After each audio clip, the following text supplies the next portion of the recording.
అఖిల భారత ఐక్య రైతు సంఘం, అఖిల భారత ప్రగతిశీల వ్యవసాయ కార్మిక సంఘం సంయుక్తంగా రెంజల్ మండల పరిధిలో బోరిగాం, తాడిబిలోలి, నీల, కందకుర్తి గ్రామాల్లో ఈ 4 రోజులుగా కురుస్తున్న భారీ వర్షాలు, ప్రకృతి విలయ తాండంతో మొత్తం వేలాది ఎకరాల పంట నష్టపోయిన దాన్ని పరిశీలించడానికి రావడం జరిగింది.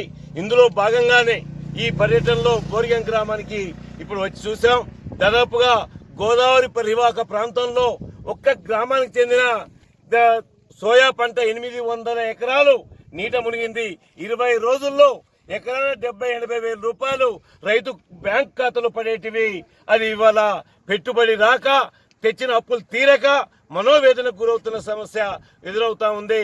ఆ వెలుగులోనే వరి పంట కూడా దాదాపుగా ఇవాళ మనం తాడిబిలోలు చూసుకుంటే 3000 ఎకరాల్లో వరి పంట పూర్తిగా నష్టపోయింది. అగ్రికల్చర్ ఆఫీసర్ తో మాట్లాడితే ఈ పంటలకు బీమా ఉందా అని ప్రశ్నిస్తే బీమా లేదు అన్నారు.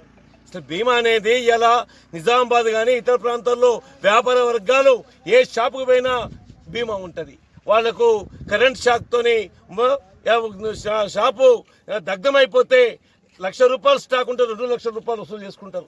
మరి మన పంటల బీమాకు ఎందుకు ఇది వర్తించట్లేదు?